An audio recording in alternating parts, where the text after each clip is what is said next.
The morning sun was just starting to peek through the tall buildings downtown when 8-year-old Lily stepped off the bus. Her heart was beating so fast she could hear it in her ears. She looked up at the massive glass tower in front of her and took a deep breath. This was her third day coming here, and today she wasn't going to give up. Lily clutched a white envelope close to her chest. Inside was a letter she had written and rewritten 5 times until her hand cramped.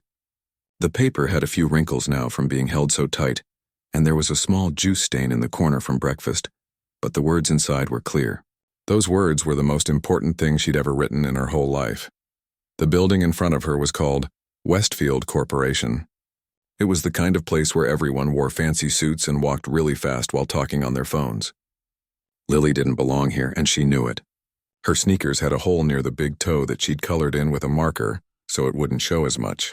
Her jacket was her older brother's hand-me-down, and it was too big for her small frame. But none of that mattered right now. What mattered was her mom.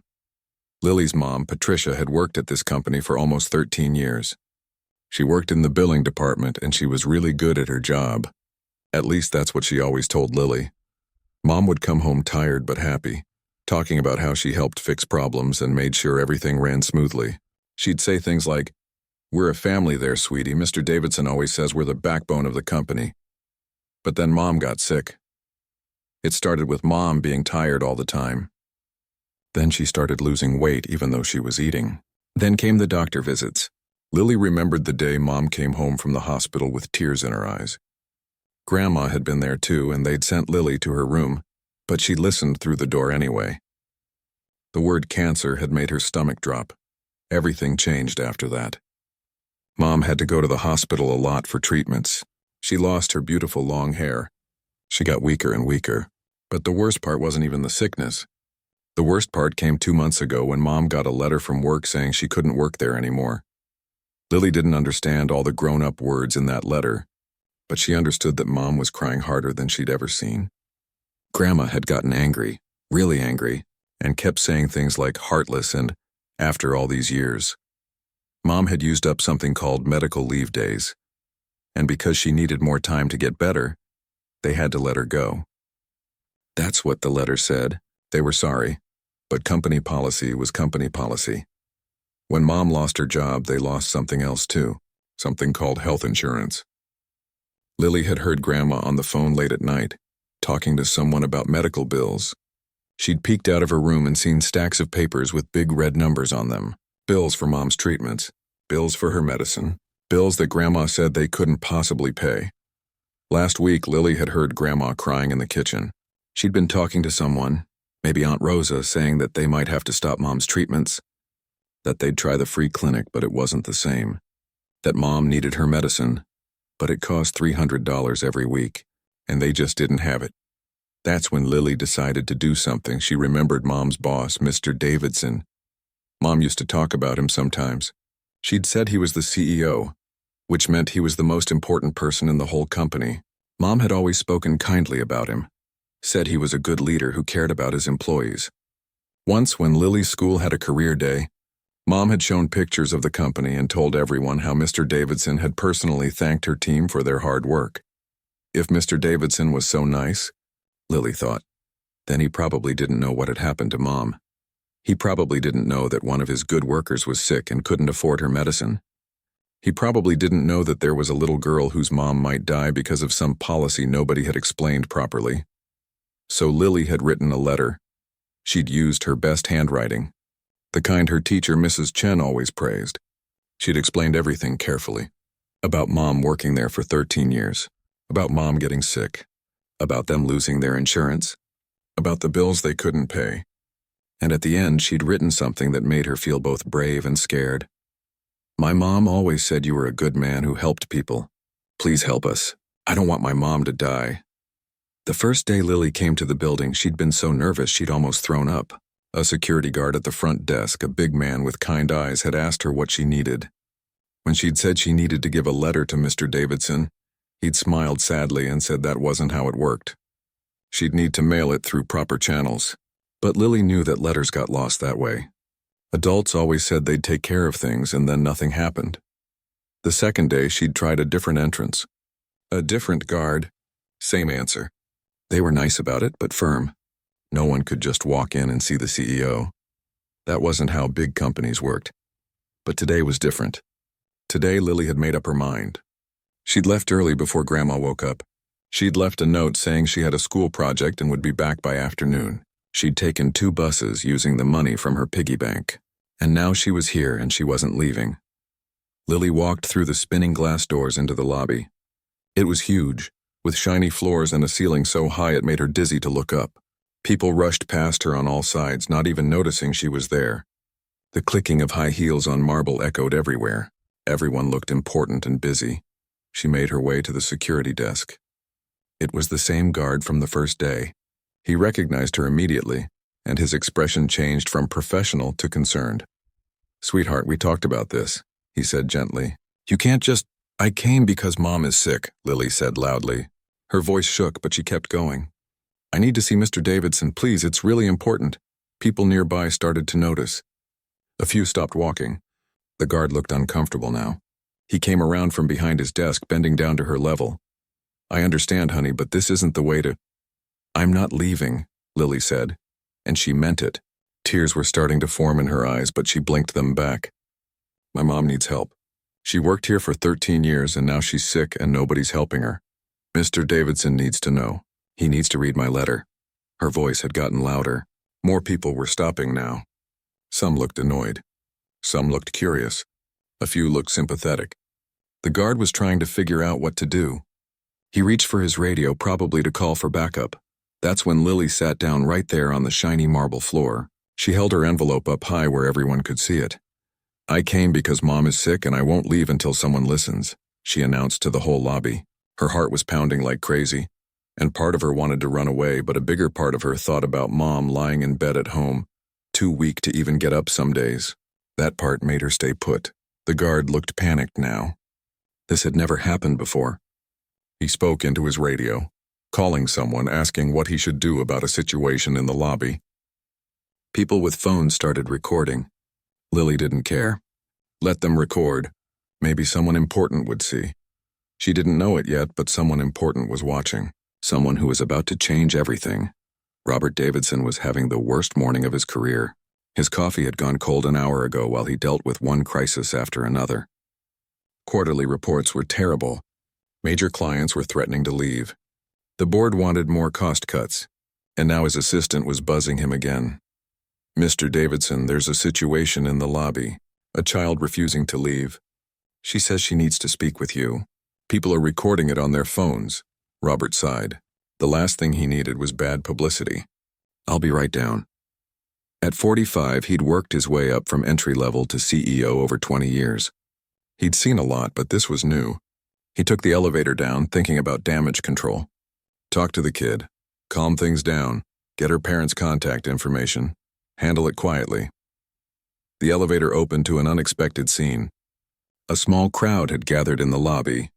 In the center, sitting on the marble floor, was a little girl no more than 8 or 9. She wore an oversized jacket and worn sneakers. In her hands was a white envelope held up like a trophy. Security guard Tom looked relieved. "Sir, I'm sorry. I tried to handle this, but she won't budge." Robert walked closer. The crowd parted. Whispers spread. "That's the CEO." The little girl looked up with determination and fear mixed in her eyes. She was trying to be brave, but her hands were shaking. He knelt down to her level. Up close, he could see exhaustion in her young face, the torn shoulder on her jacket, marker stains on her fingers. "Hello?" he said gently. "I'm Mr. Davidson. What's your name?" "Lily? Lily Chen?" Chen. The name rang a bell, but with over 300 employees, he couldn't place it immediately. "It's nice to meet you, Lily. I heard you wanted to talk to me. That must be important if you came all the way here." Lily nodded quickly, holding out the envelope with both hands. "I wrote you a letter. It's about my mom. She used to work here. Her name is Patricia Chen.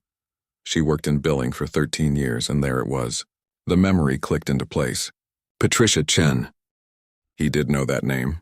She'd been at the company holiday party last year, had received an award for perfect attendance. Quiet woman, always efficient, never caused problems. He'd shaken her hand and thanked her for her service, but he hadn't seen her in months. Robert took the envelope carefully. Thank you for this, Lily. But why don't we go somewhere more comfortable to talk? Maybe my office? We can get you something to drink. For a moment, Lily hesitated. Stranger danger and all that. But then she looked around at all the phones pointed at them, at the crowd watching, and seemed to realize she'd gotten this far. She nodded. Robert stood and offered his hand. Lily took it, her small fingers barely wrapping around his. As they walked toward the elevator, he could hear the whispers growing louder. This would be all over social media in an hour. But right now, that didn't seem to matter as much as figuring out why this child had been so desperate to reach him.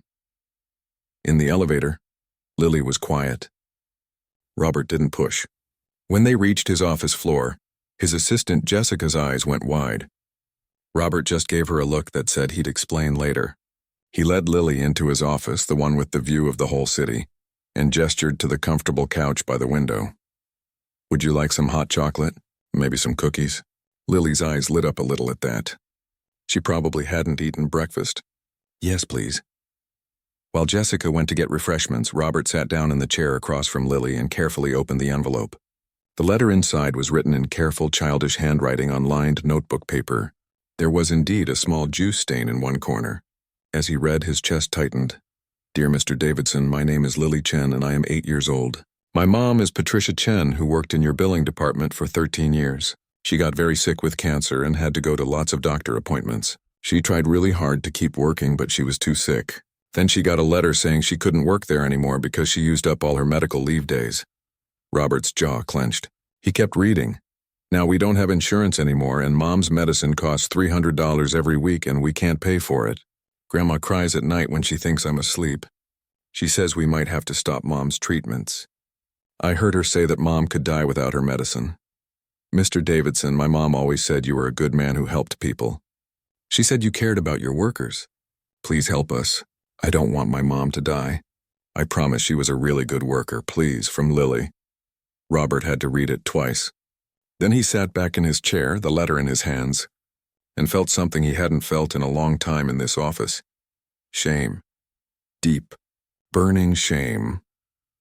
Jessica came back with hot chocolate and a plate of cookies from the executive kitchen. Lily took the cup gratefully, wrapping both hands around it for warmth. Lily, Robert said carefully, tell me everything. And she did. Between sips of hot chocolate and cookies, Lily explained. Her mom got sick 6 months ago. Tried to keep working, but chemotherapy made her exhausted. She used up sick days, vacation days, FMLA leave. The treatments took longer than expected. Then came the termination letter. Mom cried so much, Lily said quietly. She kept saying she didn't understand. She thought they were a family. That's what she always told me about work. Each word hit Robert hard. He pulled up his computer, searching employee records. Patricia Chen, 13 years. Excellent reviews. Never a complaint. Terminated 2 months ago for exceeding medical leave. He dug deeper. Who approved this? Derek Mitchell, head of HR operations. The same guy pushing aggressive cost-cutting to meet quarterly targets. The same guy angling for a bonus based on reduced expenses. Lily, I need to ask you something important. Where's your mom right now? Home with Grandma. She doesn't know I'm here. I told Grandma I had a school project. Lily looked worried suddenly. Am I in trouble? No, sweetheart, you're not in trouble. You're very brave. But your grandma is probably worried about you. Do you have a phone number where I can call her? Lily recited her grandmother's number, which Robert wrote down carefully. Then he made a decision. He picked up his office phone and dialed his assistant. Jessica, I need you to clear my schedule for the rest of the day. Cancel everything. Then I need you to get Derek Mitchell up here immediately and get legal on standby.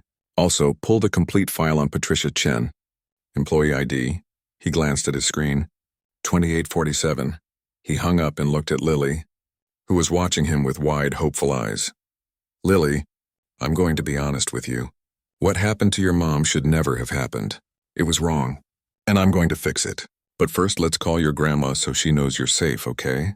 When Lily's grandmother answered, her voice was frantic. Lily, where are you? The school called and said you never showed up. Grandma, I'm okay. I'm with Mr. Davidson, from Mom's work. There was a long silence on the other end. Then quietly, you did what? Robert took the phone gently from Lily. Mrs. Chen? This is Robert Davidson, CEO of Westfield Corporation. Your granddaughter is safe in my office. She came here to deliver a letter about Patricia's situation, and I'm very glad she did. I'd like to come visit you and Patricia this evening if possible. There are some things we need to discuss and make right." Another long silence. Then he heard what sounded like a sob. You want to help?"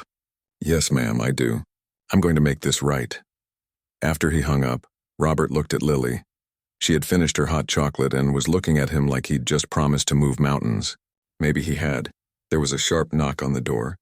Derek Mitchell walked in, looking annoyed at being summoned. His expression changed when he saw Lily sitting there. "Derek, sit down," Robert said, his voice cold. "We need to talk about Patricia Chen." Derek Mitchell walked into the office with his usual confident stride, but it faltered when he saw the little girl on the couch. His eyes darted between Lily and Robert. "You wanted to see me, sir?" Robert gestured to the chair. "Sit down, Derek. Patricia Chen." Derek sat, and Robert saw recognition flicker across his face. "Patricia Chen.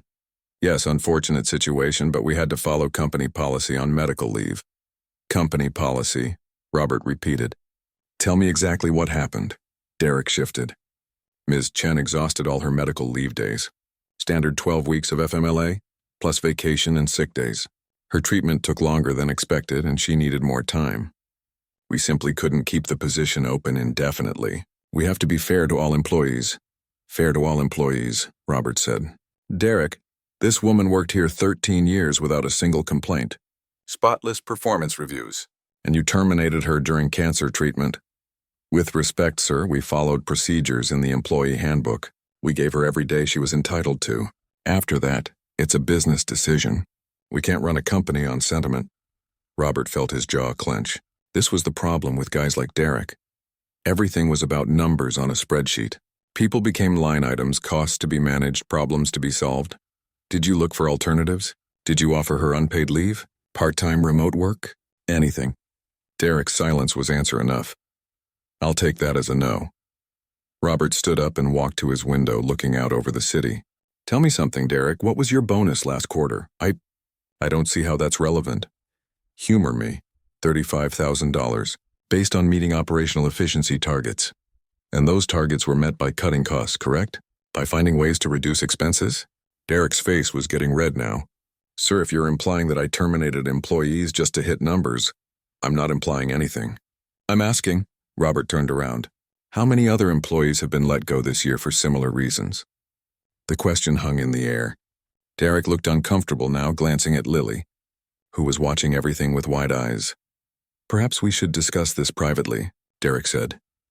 "Answer the question." Seven employees were terminated after exhausting their medical leave benefits. 7. Robert felt sick. 7 people. 7 families. Did any of them work here as long as Patricia Chen? 2 had been here longer. But sir, these are difficult decisions. We have to balance compassion with business realities. The board expects us to run a profitable company, yes, but not at the cost of our humanity. Robert walked back to his desk. "Here's what's going to happen. You're going to pull the files on all 7 of those employees. I want every detail. Then you're going to start working on a plan to reach out to each of them." "Reach out?" "Sir, they've already been terminated. The legal paperwork is done."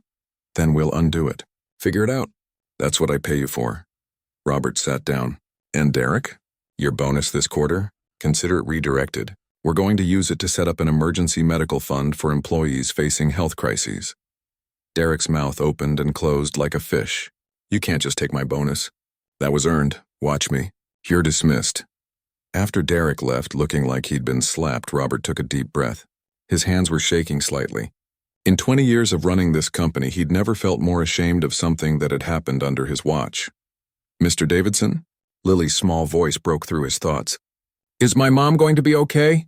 Robert looked at this brave little girl who had taken 3 buses alone to confront a CEO, who had sat on a lobby floor refusing to move until someone listened, who had done what so many adults wouldn't have the courage to do. "Yes, Lily, your mom is going to be okay. I promise you that."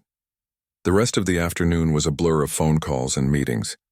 Robert called his legal team to reinstate Patricia immediately. He called his CFO to prepare a check for back pay plus medical bills. He called the insurance provider about retroactively reinstating Patricia's coverage. Every person had the same initial reaction: concerns about liability, precedents, costs. Robert gave the same response: figure it out. This is happening. By 4 o'clock, everything was in place. Patricia would be reinstated as of that day. Insurance reactivated immediately, backdated for all treatments. All medical bills from the past 2 months paid, and a check for full salary from her termination date. But Robert knew that wasn't enough. Fixing one situation didn't fix the problem, so he called an emergency meeting of his senior leadership team. "Ladies and gentlemen," he said as they gathered in the conference room, with Lily still sitting quietly in his office with more cookies and a tablet to watch cartoons, "we have a serious problem. And that problem is me that got their attention." Confused looks went around the table. "I've been so focused on quarterly reports and board meetings that I lost sight of what matters. Today, an 8-year-old girl had to take 3 buses alone and sit on our lobby floor to make me see that. That should never have happened." He told them about Patricia Chen, about the 7 other employees, about Derek's decisions and the bonuses tied to cost cutting. As he spoke, he saw recognition dawn on some faces. Shame on others. His head of marketing, Karen, looked like she might cry. "So here's what we're going to do," Robert continued. "Effective immediately, we're overhauling our medical leave policy. No employee will ever be terminated while undergoing treatment for a serious illness. We're establishing an emergency hardship fund for employees facing medical or family crises. And we're creating a direct hotline to my office for anyone who feels they're not being heard through normal channels." "Robert," his CFO spoke up, "I understand the sentiment, but the financial impact will be less than you think. You know what's expensive? Turnover, training new employees, the loss of institutional knowledge, low morale. We've been penny-wise and pound-foolish." He looked around the table. "Besides, it's the right thing to do. And if we can't afford to treat our people with basic human decency, then we don't deserve to be in business." The meeting went on for another 2 hours.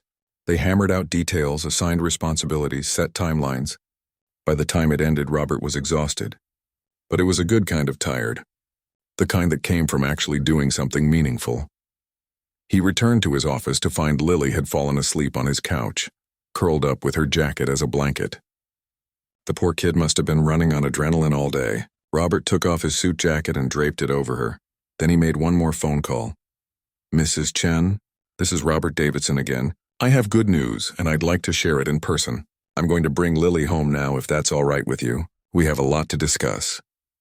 An hour later, Robert pulled up to a modest apartment building in a neighborhood he'd never visited before.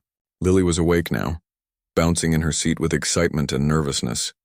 A woman who had to be the grandmother was waiting outside the building, her face a mixture of worry and hope. But it was the woman in the wheelchair next to her that made Robert's breath catch. Patricia Chen. She looked so much older than he remembered from the holiday party, thinner and frailer. The toll of illness and stress was written clearly on her face. She wore a scarf over her head where her hair had been. When she saw Lily jump out of the car and run to her, Patricia's face transformed. She caught her granddaughter in a tight hug, tears streaming down her face. "Baby, what were you thinking? You scared us half to death." "I had to, Mom. I had to make them listen." Robert approached slowly, suddenly feeling very out of place in his expensive suit in this working-class neighborhood. Patricia looked up at him and he saw a dozen emotions flash across her face. "Mr. Davidson," she said quietly. "Ms. Chen, I owe you an apology, a huge one. May we talk?" They sat in Patricia's small living room. The furniture was old but well-maintained. Medical bills stacked on the coffee table. Lily's school artwork covered one wall. Patricia's mother, Helen, had made tea nobody was drinking. Patricia sat in her wheelchair looking at Robert with suspicion, hope, and fear mixed together. Lily held her mother's hand tight. "Ms. Chen," Robert began, then stopped. This was harder than any board meeting he'd ever faced. "Patricia, I don't know where to start except to say I'm sorry. What happened to you should never have happened. And the fact that it did, that it happened on my watch, is inexcusable." Patricia's eyes were wet, but her voice was steady. "I worked there 13 years. I loved that job. When I got sick, I tried so hard to keep working, but the chemo wiped me out. I couldn't think straight. Couldn't stand some days." Helen squeezed her daughter's shoulder. Robert could see where Lily got her strength from. I used every sick day. Vacation days, FMLA, I thought it would be enough. The doctor said 12 weeks, maybe 14. But my body didn't respond. I needed more time. Her voice cracked. Just a few more weeks. And they said no. Robert said quietly. They said policy was policy. That they couldn't make exceptions. Patricia wiped her eyes. I got that termination letter the same week my cancer spread. Sitting in an oncology waiting room, reading about losing my job and insurance while waiting to hear if I was going to die. Robert thought about his comfortable life, his big house, luxury car, the watch that cost more than Patricia made in 6 months. While he worried about quarterly earnings, this woman worried about surviving. I'm reinstating you, he said. Effective today, full back pay from the day they terminated you. Your health insurance is being turned back on right now, backdated to cover everything. And all your medical bills from the past 2 months will be paid by the company. Patricia stared at him. Helen gasped. Lily started bouncing in her seat. You're... What? Patricia whispered. You're coming back. If you want to, that is. No pressure. And when you do come back, it'll be on your terms. Part-time if that's what you need. Remote work. Flexible hours. Whatever helps you heal. Robert leaned forward. But Patricia, that's just fixing what I broke. It doesn't fix the system that broke you in the first place. He told them about the 7 other employees, about the meeting with his leadership team, about the new policies he was putting in place. As he spoke, he watched Patricia's face transform. The hardness around her eyes softened. The defensive set of her shoulders relaxed. Why? She finally asked. Why are you doing this? Robert looked at Lily, who was watching him with those big, hopeful eyes. Because your daughter took 3 buses alone to teach me something I should have known all along. That a company isn't buildings or profits or quarterly reports. It's people. And if we can't take care of our people when they need us most, then what's the point of any of it? Helen spoke up, her voice thick with emotion. These past 2 months, Patricia couldn't work, couldn't get treatments. We drowned in bills. I'm retired on Social Security. We chose between her medicine and keeping lights on. Between food and pain medication. She wiped her eyes. I watched my daughter suffer, knowing she could get better if we just had the money. I can't imagine, Robert said honestly. But I'll make sure it never happens again. They talked for another hour. Patricia told him about the other employees who'd been let go. The ones she'd stayed in touch with. A man named Victor whose diabetes got out of control. A woman named Keisha whose son was born premature and needed months of specialized care. Each story was worse than the last. I'll reach out to all of them, Robert promised. I can't undo what happened, but I can try to make it right going forward. When it was time to leave, Patricia tried to stand up from her wheelchair. Let me walk you out properly. Mom, no, Lily said quickly. The doctor said, I know what the doctor said, baby. But this man just gave us our life back. I can stand for that. She managed to get to her feet, swaying slightly. Robert instinctively reached out to steady her and she took his arm. Together they walked slowly to the door, Helen hovering nervously behind them. At the door, Patricia looked up at him.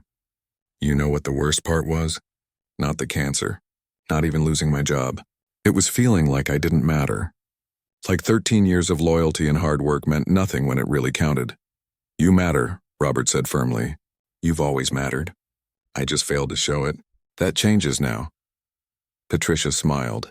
And for the first time he saw a glimpse of the vibrant woman she must have been before illness and hardship took their toll. Lily really did all this? Came to your office by herself? She did. Sat on my lobby floor and refused to move until someone listened to her. Patricia looked at her daughter with a mixture of pride and exasperation. Lily Chen, you are grounded. But also I'm so proud of you I could burst. I had to, Mom, Lily said simply. I couldn't let you die. There wasn't a dry eye in the room after that. As Robert drove home that evening, his phone started buzzing. News had gotten out. The story of the little girl who confronted a CEO was spreading on social media. Someone in the lobby had posted a video of Lily sitting on the floor with her envelope. It was going viral. His PR team was panicking, sending him urgent messages about damage control and official statements. But Robert wasn't worried. Let the story spread. Let people see what happened when corporations put policy over people. Let them see what one brave child could accomplish. He was going to make sure this story had a happy ending.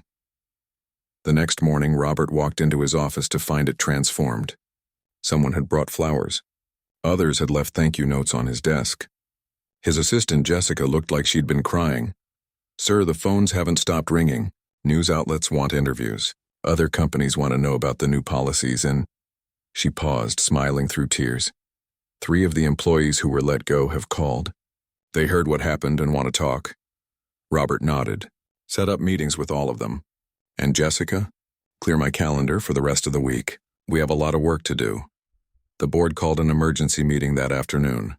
Robert expected resistance, maybe even a fight. Instead, he found something unexpected. The chairwoman, an older woman named Helen, spoke first. "Robert, we've been watching the news coverage. The board has discussed it and we're in full support of the new policies." She smiled. "One of our members has a daughter who survived breast cancer. Another has a grandson with autism who needs specialized care. Your policies aren't just good PR, they're right. We should have done this years ago." Not everyone was happy. Some shareholders complained about the costs. A few board members worried about setting precedents. But for the first time in his career, Robert didn't care about making everyone happy. He cared about doing what was right. By the end of the week, all 7 former employees had been contacted. 4 chose to return to work with new, flexible arrangements. The other 3 had moved on but accepted settlements and apologies. The company's new medical hardship fund was established with initial funding of $5 million. And Patricia Chen? She started her treatments again at the best cancer center in the state, all expenses covered. Her prognosis improved dramatically with proper care. She wasn't ready to return to work yet, but she was healing. That was what mattered. Lily went back to school where she became something of a celebrity. Other kids wanted to hear her story. Teachers used her as an example of courage and advocacy. But Lily just wanted things to go back to normal. She'd done what she needed to do. Now she could just be a kid again. 6 months passed like a dream Patricia wasn't sure she'd wake up from. But this time it was the good kind. She stood in front of the mirror looking at the woman staring back. Her hair was growing back, short and fuzzy, but growing. The dark circles under her eyes had faded. She'd gained back 15 pounds. Her doctor had used the word remission at her last appointment, and Patricia had cried so hard she couldn't drive home. Today was her first day back at work. Not full-time, just 3 days a week, 4 hours a day. Robert had insisted she take it slow. But Patricia was ready. She missed the routine, missed feeling useful. Lily bounced into the bathroom, already dressed in her school uniform. "Mom, you look so pretty." Patricia smiled at her daughter in the mirror. "You think so?" "The prettiest." "Are you nervous?" "A little," Patricia admitted. "It's been a long time. You'll be great. You're always great." Lily hugged her tight. "I'm so proud of you, Mom." Patricia had to blink back tears. When had her baby gotten so wise? Oh, right. The day she'd taken 3 buses alone to save her mother's life. That day had changed both of them. The office felt familiar and foreign at the same time. As Patricia walked through the lobby with her cane, people she'd worked with for years stopped to welcome her back. Some hugged her. Others smiled and said they'd missed her. Tom, the security guard, actually cried, "Miss Patricia, it's so good to see you back where you belong." Her old desk had a welcome back banner and flowers. Cards too, dozens of them. Patricia sat down slowly, running her hand over the familiar surface. This desk had never felt so precious. But the biggest surprise came at 10 o'clock when Robert himself came down to the billing department. He rarely visited the lower floors, but there he was, looking slightly uncomfortable but determined. "Patricia, could you come with me for a moment? There's something I'd like to show you." They took the elevator up, past the executive floors to a level Patricia had never been to before. Robert led her down a hallway to an office with frosted glass doors. He opened them and Patricia gasped. Inside was a beautiful office with a window view. Not huge, but bigger than anything she'd ever had. On the desk was a nameplate, Patricia Chen, Director of Employee Wellness. What is this?" Patricia's voice shook. "A job offer," Robert said simply, "if you want it. We've created a new position, someone who understands what employees go through when they face health crises, someone who can make sure what happened to you never happens to anyone else. I can't think of anyone better qualified than you." Patricia lowered herself into the chair behind the desk, overwhelmed. "Robert, I don't know what to say." "You don't have to decide now. Take your time. Get your strength back. But when you're ready, If you want this, it's yours. Better salary, better benefits, and most importantly, the chance to make a real difference. After Robert left, Patricia sat alone in that office for a long time, looking out the window at the city below. She thought about all the people down there working hard trying to get by, one health crisis away from losing everything. She could help them. She could be the voice that she'd needed when she was drowning. She picked up her phone and called Helen. "Mom, you won't believe what just happened."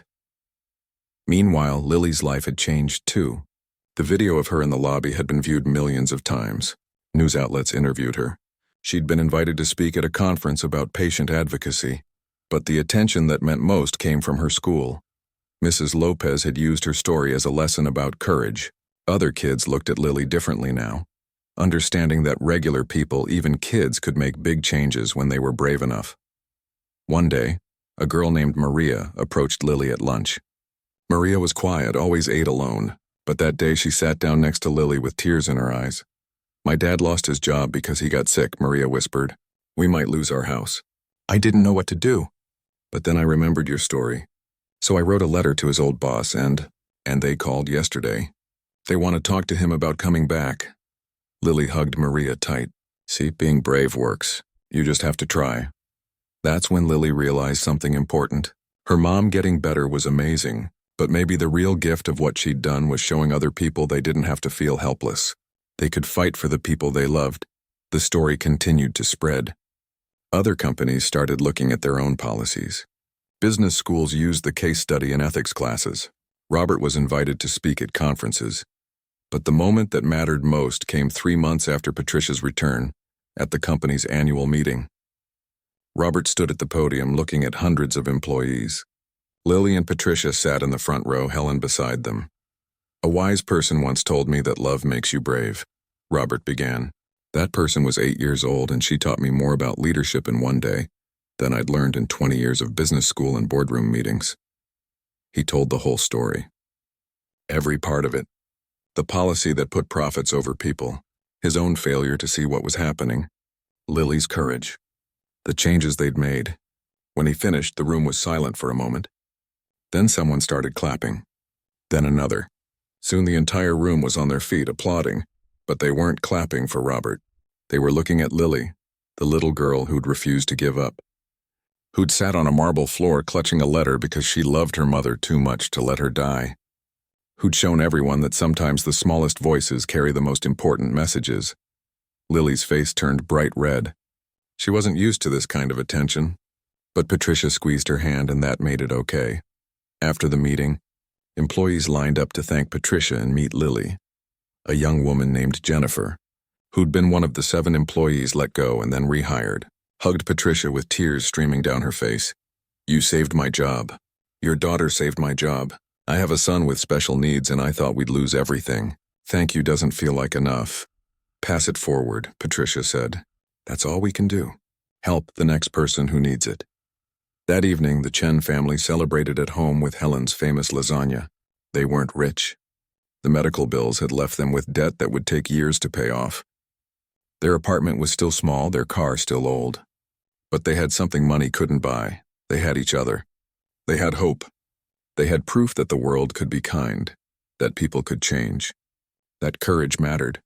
Lily sat at the dinner table, watching her mom laugh at one of Helen's stories, seeing the color back in her cheeks, the light back in her eyes. This was what she'd fought for. "This moment right here. What are you thinking about, baby?" Patricia asked. "Just that I love you, Mom, and I'm glad you're okay. I'm more than okay, sweetheart. Thanks to you, I'm alive. We're all alive." Later that night, after Lily had gone to bed, Patricia sat down and started writing. Not a letter this time, but a journal. She wanted to remember everything. The fear, the struggle, the moment when hope returned.